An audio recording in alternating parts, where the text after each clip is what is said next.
Okay, Assalamualaikum, madam. Now, we're going to explain um,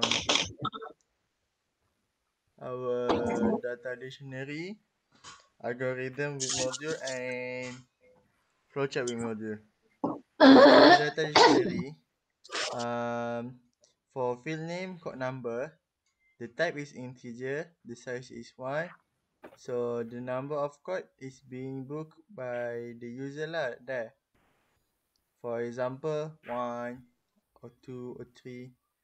Okay, for the name, we use character string with the size of 20. This field name is used to put the user's name. For example, David, Shahrul, Mina. Okay, at sports, we use integer, which is size of 1. So here we put our a number, so we can show what type of code that the user want to book. Okay, for the time in, we use integer, the size of 2. So here we're going to type at what time we're going to start using the code. Uh, for example, 16 for 4 p.m. or 08 for 8 a.m. So timeout, we use integer also with 2 for its size. The time, this is for the time when the user wish to left the code. For example, 18 for 6 p.m. or 10 for 10 a.m. For the duration, we use integer. Also with size of 2, which is the duration of the code being used by the user. So this is so for example, we use 2, 3, look 3 hours, something like that. So for the equipment we use boolean number. So the integer number is 1. So this is for the statement whether the user wish to use the equipment provided or not. For example, do you wish to use the equipment to run any equipment? 1 for yes, 0 for no.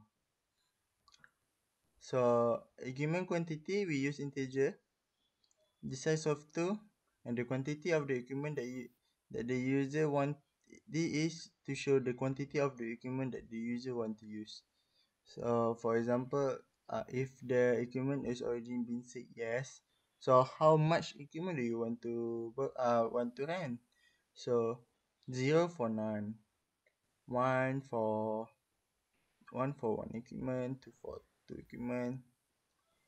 During checkout, we use boolean, which is the size of 1. So this is where we want to state whether the user is done at using the code. Any question? Why any question? This is the presentation. Any question, guys? No. No. For the equipment rate, we use float, which is the size of 5. So this is to show the rate for the equipment that's being ran. For code rate, we use float also, which is the size of 5 to show the rate of the code that being ran. Lastly, for the total charge, we also use float, which is the size of 5 to show the total payment needed to pay for the user. Why we use 5? So usually price consists five numbers. That's all.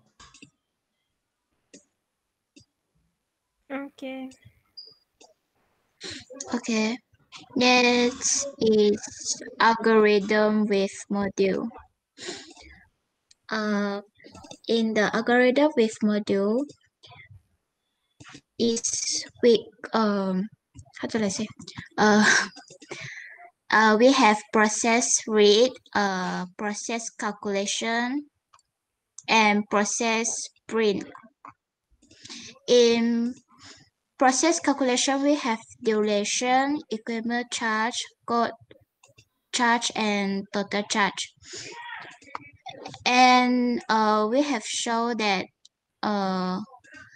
the process, the equation of the calculation duration, calculation equipment charge, and code charge.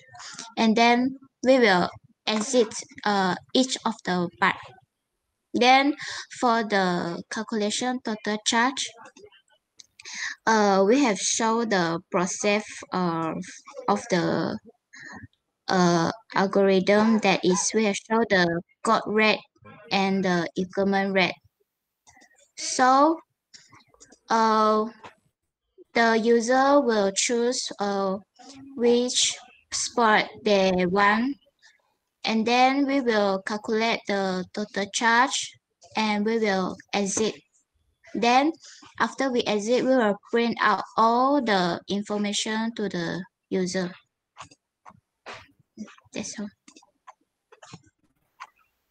Okay.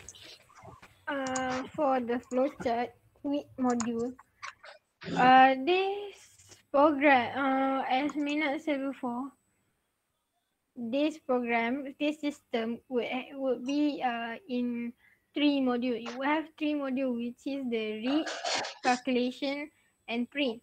If you see over here, here is the read module, which is you would read every input such as the name, phone number, sports, time in and timeout, and either they want to and then either they want to name the equipment on it, and then this also we declare for the teacher the constant for the subtract. Digit is the condition for the input. Okay, here the second one is calculation. Can be like noisy. I cannot hear anything. Uh Sorry. okay. Thank you. Okay. And then for the calculation module, we the process is counting the equipment charge, and then the duration and the code charge. Also, this is where the conditional the condition is determined as shown here. Every condition will lead to different code rate and equipment rate. So the total charge will be count at the end of the calculation module. And then the last module is the print module, whereby this is where the invoice or the receipt will be print. And this is what the user will get and will see in display after they have put on their orders. That's all. Thank you. Sharo, you may stop recording. Okay, on it. Thank you, madam. Thank you, madam.